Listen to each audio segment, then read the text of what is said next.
noite, querido irmão, querida irmã. Eu quero, neste domingo de manhã, apresentar para você a lição da Escola Dominical, que é o valor da Palavra de Deus.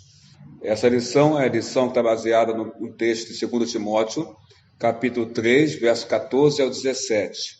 E nos seus tópicos ela tem o fundamento do valor das Escrituras, a praticidade do valor das Escrituras sagradas e também ela finaliza falando sobre o resultado confirmador do valor das Escrituras sagradas do Senhor nosso Deus.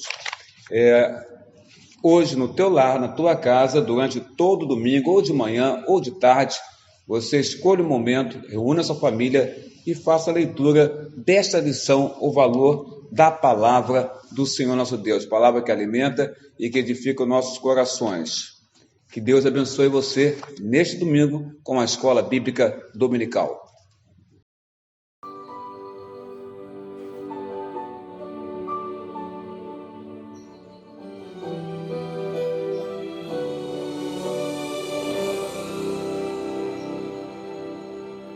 Tudo que o Senhor me prometeu, Ele vai cumprir, eu sei. Ele vai cumprir, eu sei. Creio nas promessas do meu Deus. Ele é fiel, eu sei. Ele é fiel, eu sei. Quando vem a noite, dá vontade de chorar. A tristeza tenta, a esperança me rouba. É o coração cansado de viver, a frustração de esperar. Mas Deus não vai deixar que o tempo possa sufocar. Preciso aprender a confiar e esperar. Deus não se esqueceu de tudo que um dia te prometeu. Ele vai cumprir. O sonho não acabou, o tempo já começou. Estou vivendo tudo que Ele preparou. O sonho não acabou, meu Deus realizará. Sua palavra é certa, eu posso confiar. Preciso esperar. Deus determinou o tempo de buscar e de perder. Deus determinou o tempo de nascer e de morrer. Quero lembrar aquilo que a esperança me dá. Vou plantar, vou colher, vou vencer. O sonho não acabou, o tempo já começou. Estou vivendo tudo que Ele preparou. O sonho não acabou, meu Deus realizará. Sua palavra é certa, eu posso confiar. Preciso esperar.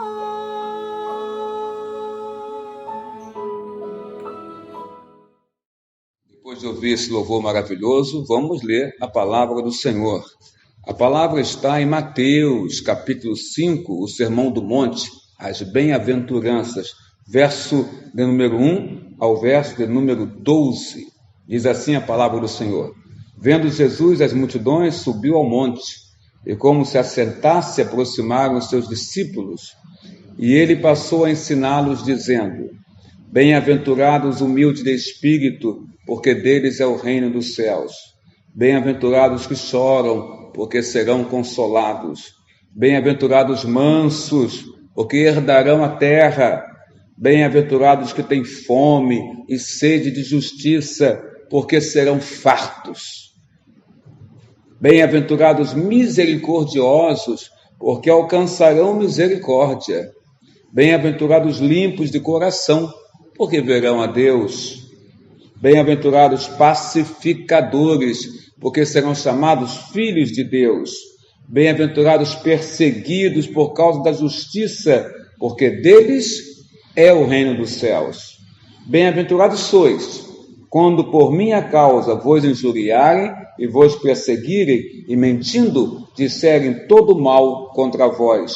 Regozijai-vos e exultai, porque é grande o vosso galardão nos céus, pois assim perseguiram os profetas que viveram antes de vós. Que Deus nos abençoe. Em tuas mãos, Senhor, eu me coloco agora. Fala comigo nesta hora em que meu coração anseia ouvir tua voz. Em tuas mãos, Senhor, eu me coloco agora. Fala comigo nesta hora em que meu coração anseia ouvir tua voz. Fala comigo agora, Senhor. Fala comigo agora, Senhor. Fala comigo nesta hora em que meu coração anseia ouvir tua voz.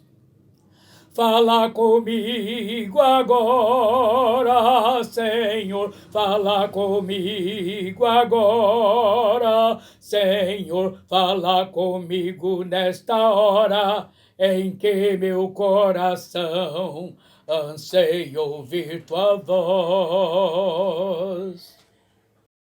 Convido a você para que possamos ler agora o texto da Palavra do Senhor Deus no Velho Testamento, primeiro livro dos Reis, capítulo 19, e somente versículo número 14.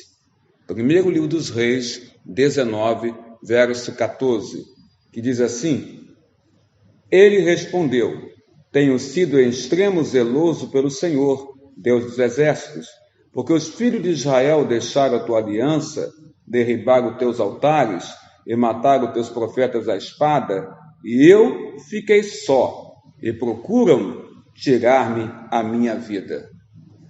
Eu, quando olho para esse texto aqui, é um texto bem conhecido da palavra do Senhor Deus, é um texto que mostra a história do profeta Elias, um momento de grande aflição do profeta Elias, é o momento em que Elias se mostra totalmente fragilizado, Elias se mostra totalmente fraco, fraco por causa do momento em que ele estava passando na sua vida. E esse momento que ele está passando na sua vida o levou à solidão. Nós temos vários tipos de solidão. Nós temos a solidão transitória, temos a solidão considerada crônica, temos a solidão também considerada circunstancial. Elias estava passando por um momento de uma solidão circunstancial. Em termos humanos, podemos falar assim: solidão circunstancial. Elias tinha já realizado uma grande obra pelo poder de Deus. Elias tinha derribado, acabado, exterminado com os profetas de Baal que foram trazidos para Israel pela rainha Jezabel, esposa do rei Acabe de Israel, sendo que Jezabel não era israelita, mas casou-se com o rei Acabe de Israel. E ela passou a dominar Israel, trazendo inclusive para Israel a adoração aos deuses da sua terra, como o deus Baal, que era um deus demoníaco. Ela não somente traz o deus Baal para ser adorado pelo povo de Deus, o povo de Israel, mas ela traz também os sacerdotes do deus Baal. E então Elias, no Monte Carmelo, ele tem um embate com os profetas de Baal, mais de 450 homens, e ele, pelo poder de Deus, extermina, retira a vida desses homens, desses profetas. Bom, parece que a história poderia terminar aí com a vitória de Deus, com a vitória do profeta Elias sobre o deus demoníaco chamado Baal. Mas a história não termina aí, porque Jezabel, ela manda um recado para Elias, e esse recado ela coloca claramente que o que ele fez, exterminando a vida dos profetas dela no Monte Carmelo à espada, ela mandaria fazer com ele também. Há uma ameaça tão clara de morte por parte da rainha de Israel, Jezabel, que não era israelita, para o profeta de Deus, para o profeta Elias. Elias teme pela sua vida e Elias então foge. E ao fugir, então, a Bíblia Sagrada nos mostra que ao fugir, no capítulo 19, versículo 3, a Bíblia diz assim: temendo, pois, Elias levantou-se e para salvar sua vida se foi. Ele chegou a Berseba, que pertence a Judá, e ali ele deixou o seu moço. Ele mesmo, porém, Elias, se foi ao deserto a caminho de um dia e se assentou debaixo de um zimbro, ou seja, de um arbusto, e pediu para si a morte. E disse: basta, toma agora, ó Senhor, a minha alma, pois não sou melhor do que meus pais.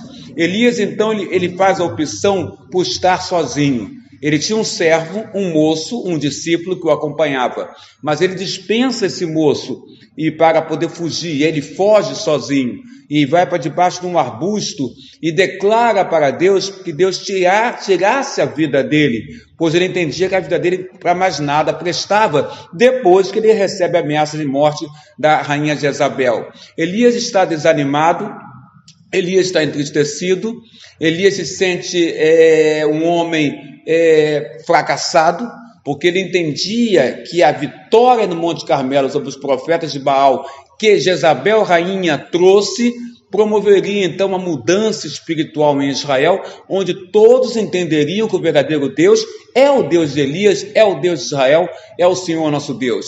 Elias está passando por um momento difícil, que nós chamamos de um sentimento, de uma síndrome, a síndrome do sentimento de Elias. Qual era o sentimento de Elias, irmão e irmã, e querido amigo que está me vendo agora neste culto? O sentimento de Elias é sentir-se só, sentir-se solitário, sentir-se totalmente debaixo de uma extensa e grande solidão. Elias vai parar numa caverna, e na caverna, na escuridão da caverna, ele fica totalmente solitário. Estava ali o profeta do Senhor nosso Deus.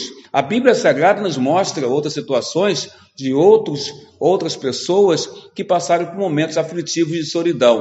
Daniel, na cova dos leões, ele estava sozinho, mas na verdade, humanamente sozinho estava, porque na verdade Deus estava naquele lugar, ou melhor, o Senhor Jesus estava naquele lugar e salvou Daniel. O próprio Senhor Jesus, quando vai para o Getsemane, ele leva os seus discípulos, mas ele deixa os discípulos num lugar e vai orar ao Senhor Deus. E ali a Bíblia fala que Jesus Cristo estava profundamente angustiado pelo momento que depois ele teria, que era o momento dele ser traído e o momento em que ele seria torturado, humilhado e crucificado. Cristo está solitário também, mas na verdade o Pai está com ele, porque ele ora ao Pai e o Pai conforta ao seu coração.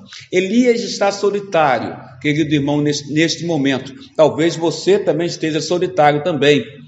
Quantas e quantas pessoas nesse período de pandemia, nesses 3 meses e meio de quarentena, pandemia, não se viram também solitários?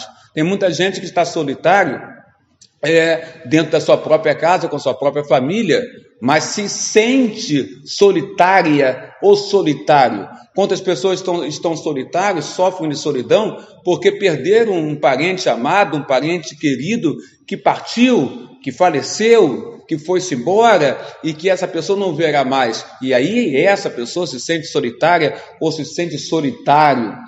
Quantas pessoas se sentem solitárias no meio de uma grande multidão? E por que uma pessoa poderia se sentir solitária no meio de uma grande multidão? É porque a solidão não está na questão de você estar com poucas pessoas ao seu redor, ou não ter ninguém ao seu redor. A solidão está na questão da qualidade do relacionamento que você tem para com as pessoas. Por isso alguém pode estar próximo a muitas pessoas, mas sentir-se solitário. As pessoas que viajam de ônibus para um outro estado, ou viajam de avião para um outro país, e o avião está cheio, e ela está ali e se sente solitária. Por quê? Porque não há intimidade com as pessoas que estão dentro daquele avião. E ali vem, então, a solidão. A solidão não está na questão da quantidade de pessoas, mas da qualidade do relacionamento que você tem com as pessoas. Quantos líderes nessa pandemia, e falo para você, querido amigo, amiga, irmão, que você que é líder, quantos pastores estão se sentindo solitários nesse período de pandemia, porque muitos pastores nunca dirigiram igrejas num período assim. Estamos vivendo um período atípico e nossa geração de líderes espirituais nunca vivenciaram uma situação dessa em que a própria igreja está fechada e ele terá que pregar a palavra de Deus olhando para uma câmera, como estou fazendo agora, e na verdade ao olhar para os bancos da igreja não vê ninguém. E está acostumado a ver esses mesmos bancos cheios de gente, de homens, de mulheres, de adolescentes, de jovens, de crianças, que estariam ouvindo ele pregar a palavra de Deus. Quantos líderes espirituais não se sentem solitários nessa quarentena, nessa pandemia? Quantos presbíteros, quantos diáconos não se sentem solitários? Quantos irmãos e irmãs, quantos líderes dentro da igreja, homens e mulheres dentro da igreja, estão se sentindo solitários nesse momento de pandemia? Talvez você esteja nessa grande e terrível situação, se sentindo solitário. Talvez você esteja debaixo, então, da síndrome do sentimento de Elias, o sentimento de sentir-se só. Mas, quando você olha esse texto, esse versículo especificamente, você começa a compreender as respostas de Deus para Elias, ou para as indagações de Elias. Porque Elias começa dizendo para Deus, Deus pergunta para ele na caverna: que fazes aqui, Elias? Elias, no verso 14, responde para ele: tenho sido extremo zeloso pelo Senhor, Deus dos exércitos.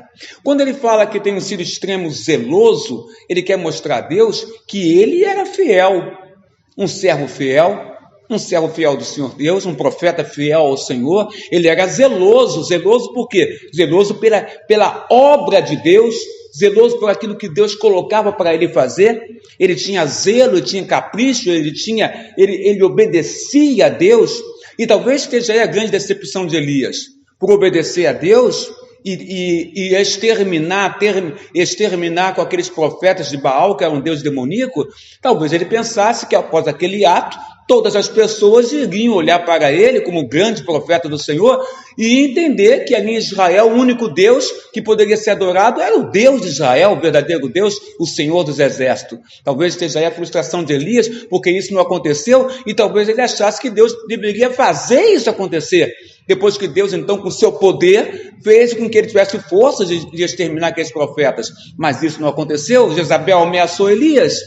Mas então observamos então que ele fala: olha, Senhor, eu tenho sido extremo zeloso. Tudo que o Senhor me pede, eu faço. E faço com carinho, faço com zelo, faço com amor.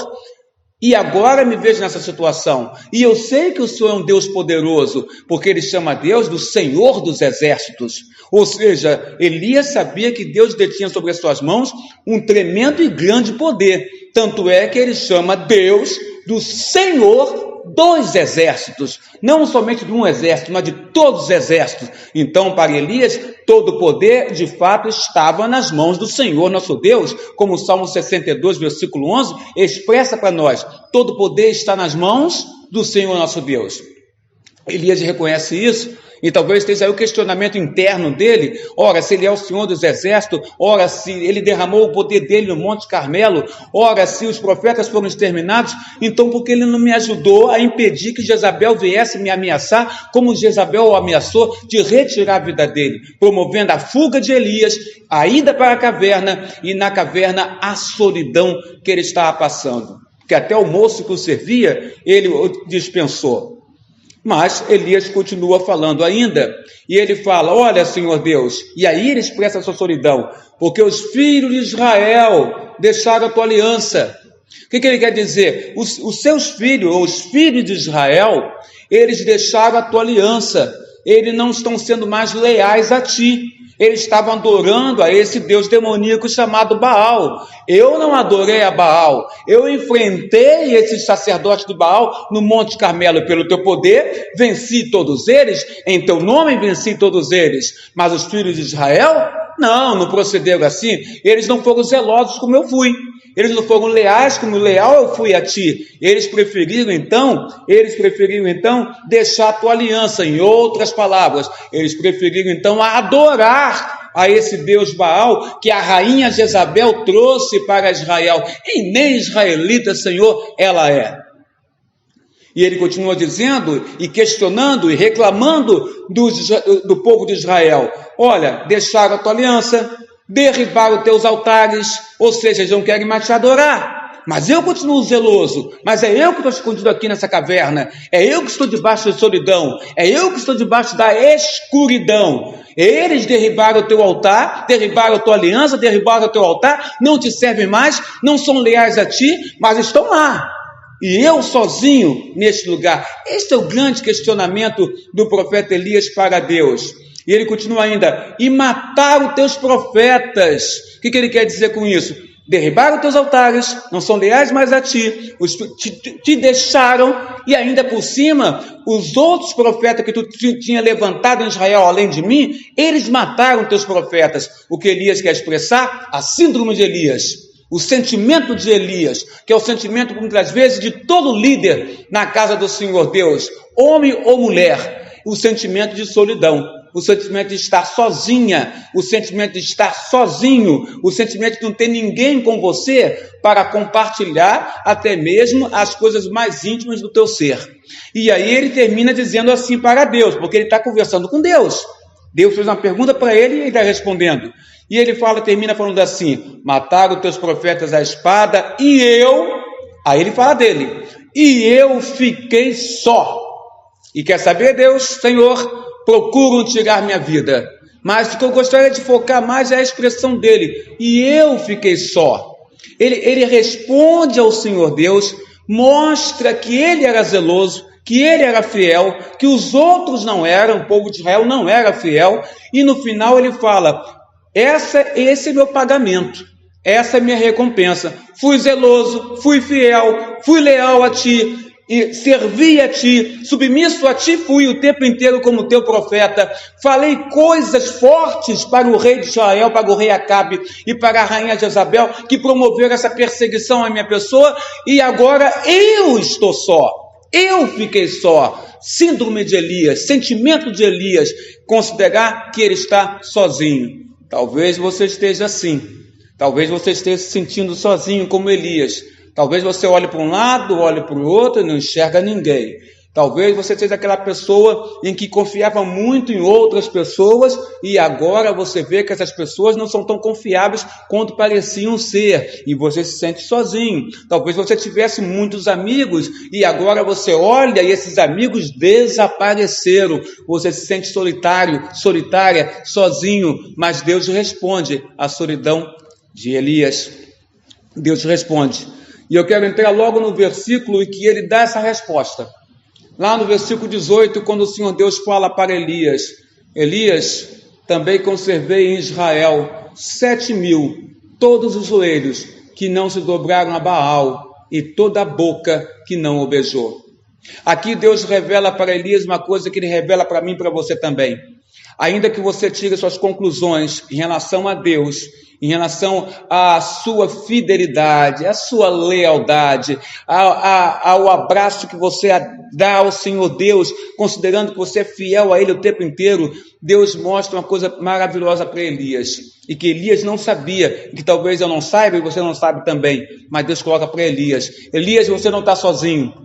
Ainda que você pense que você está sozinho, você não está sozinho. Porque eu, Deus, mesmo sem você saber, eu tinha separado e guardado, e melhor dizendo que a Bíblia fala, eu conservei, Deus preservou, Deus conservou, diz a palavra do Pai, Deus falando para o profeta, eu conservei, preservei com vida em Israel. No mesmo lugar onde você falou que as pessoas me deixaram a aliança, derrubaram os altares e agora até mataram meus profetas. Pois saiba você, Elias, que não mataram meus profetas não, porque eu preservei, eu conservei 7.000 pessoas, 7.000 homens, todos os joelhos que não se dobraram a Baal, que não derribaram a aliança que você falou que as pessoas derribaram, que não mataram meus profetas, como você falou que tinham matado, mas eu conservei com vida 7.000 pessoas que não se dobraram os seus joelhos para Baal, e toda a boca que não beijou a estátua de Baal. E você não sabia disso. Isso quer dizer, Elias, que você não está só. Existem homens e mulheres que eu conservei em vida, que são iguais a você. Homens e mulheres que eu chamei, que eu levantei, que eu ungi, que eu capacitei para falar de mim, para poder dar um testemunho da minha pessoa em Israel, para o povo de Israel, só que você não sabia. E aí eu digo para você, querido irmão, querida irmã, querido amigo, amiga, querido colega de ministério, você que nessa pandemia se sente sozinho também, há outros igual você, há outros passando pelo mesmo sentimento de Elias que você está passando, e para todos esses, o Senhor Deus diz claramente, como Ele colocou aqui, você não está sozinho, existem várias pessoas, vários homens e mulheres, que Deus conservou com vida, e que estão passando pela mesma situação que você, porque analise comigo, esses 7.000 que Deus conservou, será que eles estavam todos juntos? Ou eles estavam como Elias, cada um num lugar, cada um num canto, cada um numa casa, cada um num determinado local? Com certeza, cada um deveria estar, cada um em um determinado local, mas todos estavam guardados por Deus, pelo Senhor nosso Deus, e esses 7.000 estavam fazendo companhia a Elias, ainda que ele não soubesse. Há mais pessoas como você não está sozinho. Na verdade, nós nunca estamos sozinhos, porque nas nossas vidas há a presença de Deus. A presença do Senhor naquela caverna, para perguntar a Elias o que ele está fazendo ali, e responder a Elias naquele lugar, mostra claramente para nossos corações, que Deus estava querendo dizer, Elias, eu estou com você aqui, eu estou com você neste lugar. Por isso, o seu Filho de Deus, Senhor Jesus Cristo, aos seus discípulos, antes de ele ascender aos céus, ele coloca claramente, eis que estou convosco até a consumação dos séculos. Você pode não estar perto dos seus amigos, ou seus amigos podem ter traído a tua confiança. Você pode não estar dentro da igreja do Senhor, com os irmãos que você gosta de cultuar e adorar a Deus, e que você tem prazer da presença do Senhor, com esses irmãos na casa do Pai. Você pode estar solitário aí na sua própria casa, mesmo que haja gente dentro da sua casa, mas uma coisa eu posso dizer para você, aonde você estiver neste momento, Deus está com você. A presença do Senhor, ela independe de nós pensarmos se Ele está presente ou não próximo a nós. Elias na caverna, na escuridão na caverna, achou que estava sozinho, e por isso que ele fala no versículo, e eu fiquei só. Ele não estava só, Deus estava com ele o tempo inteiro. Como Deus está comigo e como Deus está com você, você que está me assistindo agora, o Senhor está com você. O que você deve fazer agora? Busque a presença dele através de uma simples palavra de oração e sinta Deus falar à tua mente, à tua alma, ao teu espírito e ao teu coração hoje, neste domingo. Que Deus te abençoe, que Deus te guarde, que Deus preserve a tua vida e que Deus se faça revelar a ti, mostrando que você nunca vai estar sozinho, mas o Senhor sempre estará com você. Você que respira, louve o Senhor. Todo ser que vive, louve o nome do Senhor. Toda criatura se derrame aos seus pés. Ao som da sua voz, o universo se desfaz. Não há outro nome comparado ao grande eu sou. E mesmo sendo pó, com tudo que há em mim, confessar.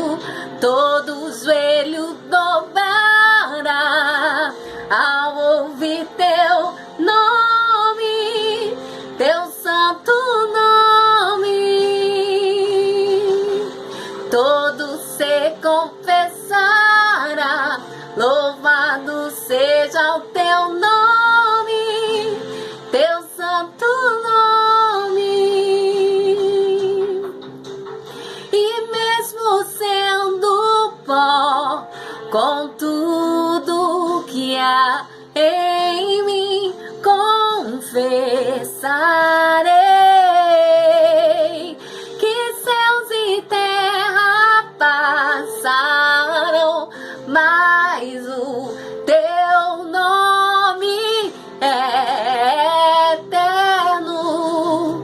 Todo joelho dobrará ao ouvir teu nome, teu santo nome.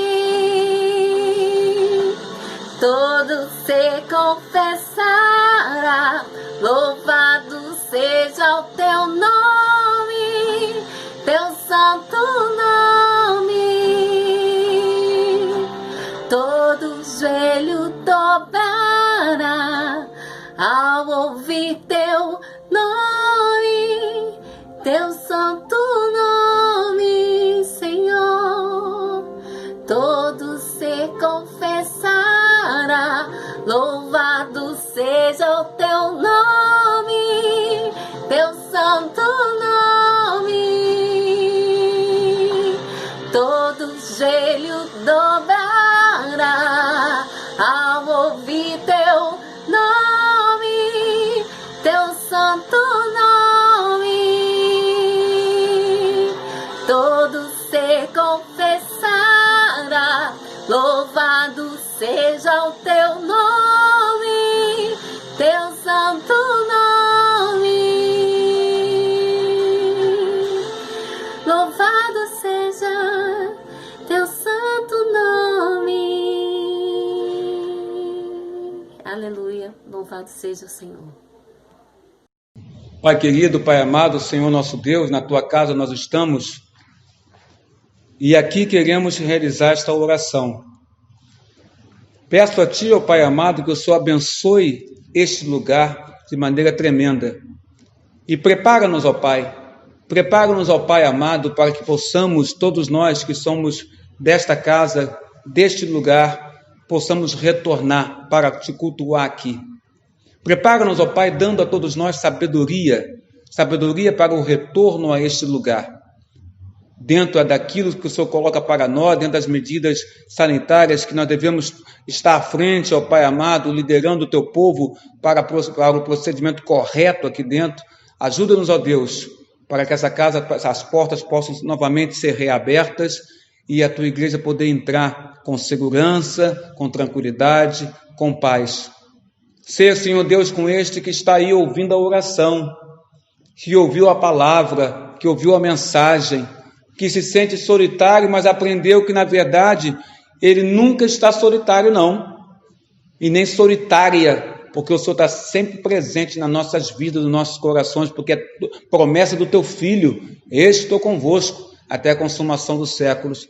Ser com este e com esta, ó Pai amado, Senhor Deus, que muitas das vezes nós somos tentados, ó Pai, a fazer, ou a querer, ou a falar, ou seguir rituais, pensando que estamos Te agradando, e não estamos Te agradando, Pai. Ao contrário, o Senhor olha para a terra, olha para nós, e verifica que nós não estamos atentos à Tua voz, que não estamos escutando a Tua voz, e ao não escutarmos a Tua voz, procedemos, fazemos e falamos coisas que de fato, Pai, ferem ao Teu coração, entristecem a Ti, que é o Deus Todo-Poderoso, que nos criou e nos libertou, nos salvou através do nome de Jesus Cristo. Abençoa, Senhor Deus, a Tua igreja, abençoa o povo da Tua terra, desta igreja, abençoa todos que estão nos ouvindo agora, aquele que se encontra enfermo, que pela Tua palavra, pelo Teu querer, pela Tua mão de unção de cura, que a Sua unção de cura seja derramada sobre esta pessoa, e esta pessoa seja liberta da enfermidade que invadiu o corpo dela. Abençoa as casas, abençoa as famílias que precisam de Ti, ó Pai, que precisam Te ouvir, que precisam ser abraçadas por Ti. Abençoa o adolescente, a criança, o jovem, o homem adulto, a mulher adulta, Senhor Deus. Abençoa o ancião, abençoa aquele que tem mais idade, que é entrado em dia, seja homem ou mulher. Abençoa todas as pessoas, abençoa as nações da terra, abençoa o nosso Brasil, ó Pai. Abençoa este que está ouvindo e vendo esta oração, porque essa pessoa agora está orando também, está agradecendo, está intercedendo, está pedindo, está suplicando ao teu coração, porque sabe que o Senhor é um Deus todo-poderoso. Derrama a tua graça sobre as nossas vidas, ó Pai, é o que humildemente nós te pedimos, não em nosso nome, mas em nome de Jesus. Amém, Senhor nosso Deus. Receba a bênção, querido irmão e irmã, e querido amigo e amiga. Se você assim o quiser, coloque a sua mão sobre o vosso coração. Que a graça do nosso Senhor e Salvador Jesus Cristo, Filho de Deus, que o amor de Deus Pai, Criador dos céus e da terra, vosso Criador, e que a unção, a proteção e as doces consolações do Espírito Santo, querido irmão, querida irmã, seja agora sobre as vossas casas, sobre as vossas vidas, sobre os vossos lares, sobre as vossas famílias, sobre a vossa saúde, sobre o vosso trabalho secular e sobre o vosso ministério, agora e pelos séculos dos séculos. Amém, amém e amém. Senhor Jesus.